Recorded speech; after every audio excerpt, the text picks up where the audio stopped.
Hello बच्चों, let's read the question. The question is a statement based question. There are two statements.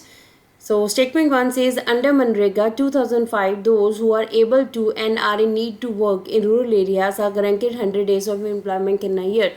MNREGA के अंदर हमारे पास क्या है, 2005 में जो इनिशिएट किया गया था उसमें वो लोग जो कि काम कर सकते हैं और उन्हें काम की ज़रूरत है रूरल एरियाज़ में, उन्हें 100 दिन का एम्प्लॉयमेंट दिया जाता है एक साल में. स्टेटमेंट 2 कहता है the state government in India made a law implementing the right to work in about 650 districts of India.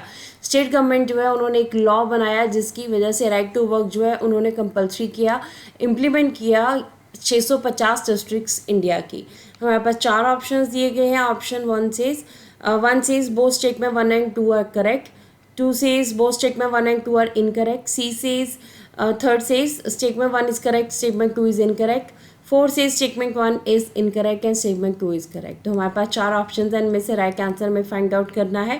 अगर हम यहाँ पे की कॉन्सेप्ट की बात करें, हम मनरेगा की बात कर रहे हैं, तो under MNREGA right to work is provided. ठीक है, राइट टू वर्क दिया जाता है ताकि अनऑर्गेनाइज सेक्टर में जिन लोगों की एक्सप्लॉयटेशन हो रही है वो ना हो सके.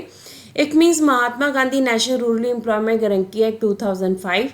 Under it all those who are able to and are in need to work are guaranteed 100 days of employment in a year by the government. ठीक है, गवर्नमेंट के द्वारा 100 दिन का काम उन लोगों को दिया जाता है जिन्हें काम की ज़रूरत है और जो रूरल एरिया में रह रहे हैं और जो काम कर सकते हैं. सो सेंट्रल गवर्नमेंट जो है in India made a law implementing the right to work in 625 districts of India. Central government ने इसको एक लॉ बनाया राइट टू वर्क के अंडर. अब 625 डिस्ट्रिक्ट इंडिया के डिस्ट्रिक्ट में इस चीज़ को इम्प्लीमेंट किया जा रहा है. तो यहाँ पे अगर हम बात करें अपने स्टेटमेंट 1 की, तो स्टेटमेंट 1 कहता है कि मनरेगा के अंडर वो लोग जो एबल हैं और जो काम कर सकते हैं रूरल एरियाज़ में, उन्हें 100 दिन का काम दिया जाता है. तो ये बिल्कुल करेक्ट है. अभी हमने इस चीज़ को रीड किया. सो स्टेटमेंट 1 हमारे पास करेक्ट है.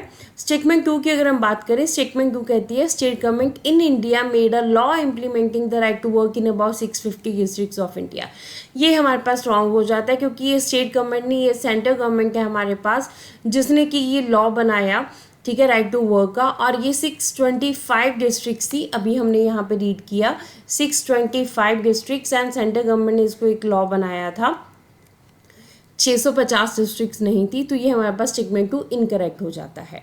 सो हमारे पास राइट आंसर क्या होएगा कि स्टेटमेंट 1 करेक्ट है, स्टेटमेंट 2 जो है वो इनकरेक्ट है. थर्ड, तो आंसर अगर हम बात करेंगे तो ऑप्शन जो है वो third is the right answer of this question. Hope so you understood the question as well as the answer. Thank you.